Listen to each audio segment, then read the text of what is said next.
ये दिन अल्लाह तबारक व तआला ने जो दिया है शब बारात का इबादत के लिए दिया है। और ये शादी शैतान की चाल हैं, इन शैतान की चालों को समझो। शैतान नहीं चाहता इस रात भी तुम्हारी मग़फ़िरत हो।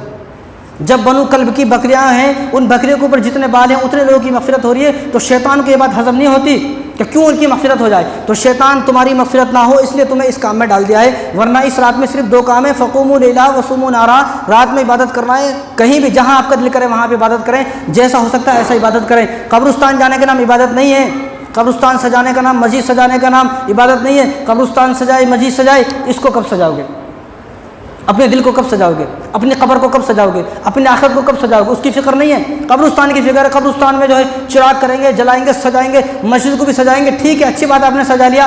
अब इन सब के सजाने के बाद अब जब फारिग हो गए हो तो हमारे इस सवाल का भी जवाब दे दें कि आप अपने दिल को कब सजाओगे? आप अपनी कब्र को कब सजाओगे?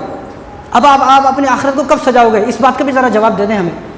और बाद लोगों की आदत ये है कि वो कब्रिस्तान जा रहे हैं। सबसे पहले याद रखें कि हुजूर सल्लल्लाहु अलैहि वसल्लम कब्रिस्तान गए, ठीक है, लेकिन हुजूर सल्लल्लाहु अलैहि वसल्लम कैसे गए? अकेले गए। आप भी अकेले जाओ, दम है तो फिर जिंदा वापस आकर दिखाओ। जा सकते हो कोई अकेले?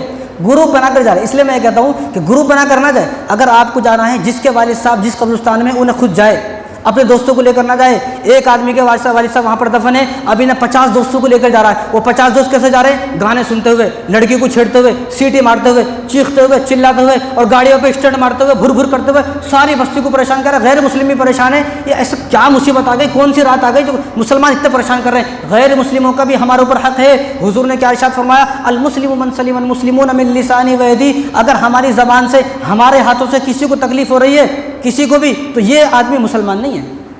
फलैसा मिन्नी, ये आदमी हम में से है नहीं, ये आदमी मुसलमान नहीं है। तो हमारे, अब इस हुजूर ने ये नहीं फरमाया कि परेशान करने वाला मुसलमान को परेशान करे, ऐसा नहीं। किसी को भी, चाहे वो हिंदू हो, ईसाई हो, सिख हो, बुद्ध हो, जैन हो, पारसी हो, कोई भी हो, कोई मुसलमान अगर किसी को सताता है इस तरह अपने अमल से, तो आदमी ये मुसलमान नहीं, ये हुजूर की बातें हैं।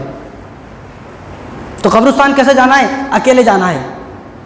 दम है तो अकेले जाएँ और फिर वहाँ से अपने कदमों पर चलकर आएँ जब मालूम होगा। तो जिस आदमी के, जो आदमी वहाँ पर दफन है, वो जाए अय्याशी करते हुए, चीखते चिल्लाते हुए, दोस्तों को लेकर ना जाए। और कब्रिस्तान असल में जाना क्यों है? कब्रिस्तान जाना है अपनी मौत को याद करने के लिए। अपनी मौत कब याद आती है? आदमी रोते हुए, आंखों में आंसू है, ये सोचते हुए जाए कि एक दिन मुझे भी यहाँ पर वापस आना है, एक दिन मैं भी मर जाऊँगा, मुझे भी लोग अपने कंधों पर लेकर आएंगे। और यहाँ आने वाला लोग दोबारा अपने पैरों पर चल कर नहीं जाता है। जो एक आदमी मरने के बाद यहाँ आता, दोबारा जाता नहीं है। ये सोचते हुए, आंखों में आंसू लेते हुए, रोते हुए, गिड़गिड़ाते हुए वहाँ पर जाए। इस तरह मौत की याद आती है। ये कौन सी मौत की याद है? स्टैंड मारते हुए दोस्तों के साथ और चीखते चिल्लाते हुए, गाने सुनते हुए, फ़ोन चलाते हुए, इंस्टाग्राम पे वीडियो देखते हुए और शॉर्ट वीडियो देखते हुए जा रहे हो। ये मौत को याद करने जा रहे हो या किसी गर्लफ्रेंड को याद करने जा रहे हो? कब्रिस्तान समझ में नहीं आ रहा। तो आज अब तो फैशन बन गया है कब्रिस्तान जाना, शब बारात का फैशन बन गया है। हालांकि रसूलुल्लाह सल्लल्लाहु अलैहि वसल्लम ज़िंदगी में एक मरतबा गए, एक मरतबा जाना सुन्नत है, उसके बाद जाना ज़रूरी नहीं है। आपका दिल बोले तो आप जा सकते हो, लेकिन सिर्फ वो जाए जिसके वालिद साहब वहाँ पर दफन है। ये बाकी को कहीं को लेके जा रहे समझ में नहीं आ रहा। इसलिए लोग भी हमें बोलते हैं आप भी चलो, हम क्यों जाए भाई? एक साहब पिछले साल सुबह फ़ोन कर फजर के बाद आए, मैं आपसे नाराज़ हूँ। कहीं को नाराज़ है, सारी रात आपका इंतज़ार किया, आपने यहाँ कब्रिस्तान में, हम लोग इंतज़ार कर रहे थे। भाई मेरे को टाइम नहीं होता है, शब बारात की रात मेरी कहाँ चले तो मेरे को नहीं मालूम होता है। अभी से प्रोग्राम फिक्स है, शब बारात की पूरी रात बयान करने का। मैं आपके साथ कैसे जाऊँगा कब्रिस्तान? आपके वालिद साहब आप जाए, हमारे वालिद साहब वहाँ पर नहीं, हम क्यों जाए? बाकी इसाले सवाब की बात है, हम यहीं से इसाले सवाब पहुँचाएंगे। इसाले सवाब आप भी कहीं से ही पहुँचा सकता है। 3 मरतबा आप अपने वालिदैन के लिए सूरह इखलास पढ़ें। जहाँ भी दुनिया के किसी कोने पे भी आपके वालिद साहब हैं, उसको एक कुरान का सवाब पहुँच जाएगा। जाने की ज़रूरत नहीं है, लेकिन अब फैशन बन गया है जाना। इसलिए मैं कहता हूँ कि आप जब जा रहे हो, टूटी कब्रों को देखें, वीरान कब्रों को देखें, बोसीदा कब्रों को देखें, टूटी हुई फूटी हुई जो कब्रें हैं उनको देखें, और जब मौत याद आएगी आपको। कब्रिस्तान किसका नाम है? कब्रिस्तान उसका नाम नहीं जिसको लाइटों से सजा देगा। कब्रिस्तान है उसका नाम जो बंजर हो गया, वीरान हो गया, जो बिल्कुल कब्रें बोसीदा हो गई, टूट गई। देखें आप, सब भूल गए। जो ये बोलते थे कि मैं भी बड़ा आदमी हूँ, मेरे बिना एक दिन भी घर नहीं चलता, मैं ये बस्ती से अगर एक दिन चला गया पूरी बस्ती बर्बाद हो जाती, पूरी गली वाले ये हो जाते, मेरी वजह से पूरी बस्ती चलती है, मैं बड़ा आदमी हूँ, वो सब मर गए इस दुनिया से। औरंगज़ेब आलमगीर रहमतुल्लाह अलैह बादशाह थे, पूरे हिंदुस्तान के 55 साल बादशाहत करी, पूरे हिंदुस्तान पे कहाँ हैं? बाद लोगों को मालूम भी नहीं है कहाँ है वो। औरंगाबाद में उनकी कब्र है। अकबर बादशाह कहाँ चले गए? बड़े बड़े तुर्रम खान, सिकंदर कहाँ चला गया? चंगेज़ खान कहाँ चला गया? पूरी दुनिया का हाकिम चंगेज़ खान। हलाकू खान कहाँ चला गया? सब चले गए इनके। इसलिए कब्रिस्तान जाना है इस रात अपनी मौत को याद करने के लिए। इसलिए अगर कि देखो हमारा दिल इतना सख्त हो गया है कि कब्रिस्तान जाकर भी मौत याद नहीं आ रही। बताओ, इस कब्र सामने है, कब्र मालूम है कि मुझे मरने के बाद यहाँ आने वाला है, इससे भी ज़्यादा दर्दनाक मंजर क्या हो सकता है? इससे ज़्यादा दर्दनाक मंजर कोई नहीं हो सकता। लेकिन कब्रिस्तान जाकर भी मौत याद नहीं आ रही, कैसा दिल सख्त हो गया है। इसलिए अगर किसी को दिल नरम करना है तो हुजूर सल्लल्लाहु अलैहि वसल्लम ने इरशाद फरमाया, दिल नरम करने के वास्ते आदमी कुरान पढ़े।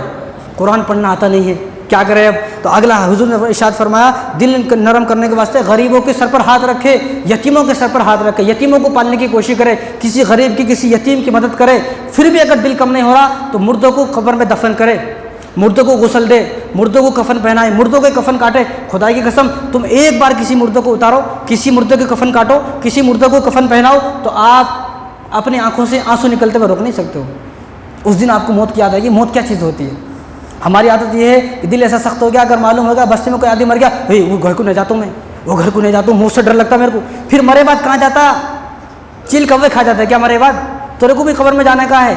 इसलिए आदत ये होनी चाहिए, जो हमारी बस्ती में मर गया उसको गुस्ल दें, उसको कफन दें, उसके कफन दफन में शामिल हो। और हुजूर ने इरशाद फरमाया, जो आदमी किसी के कफन दफन में शामिल होता है उसको 2 उहद पहाड़ के बराबर सवाब मिलता है। और जो किसी के कफन दफन में शामिल हो, एक मरतबा कंधा पकड़े तो एक मरतबा एक तरफ से पकड़ने का उसको 40 गुना माफ़ हो जाते, 10 गुना माफ़ हो जाते एक मरतबा पकड़ने से। 10 कबीरा गुना, 10 वो बड़े बड़े गुना जो हमें जहन्नुम में ले जाने वाले हैं, एक मरतबा पकड़ने से 10 गुना माफ़, 4 मरतबा पकड़ने से 40 गुना माफ़ हो गए। लेकिन अब दिल इतना सख्त हो गया है, अब कोई आदमी मर जाता है तो हमारा वहाँ पर दिल नहीं करता जाने को। तो दिल को अगर नरम करना है तो इन कामों को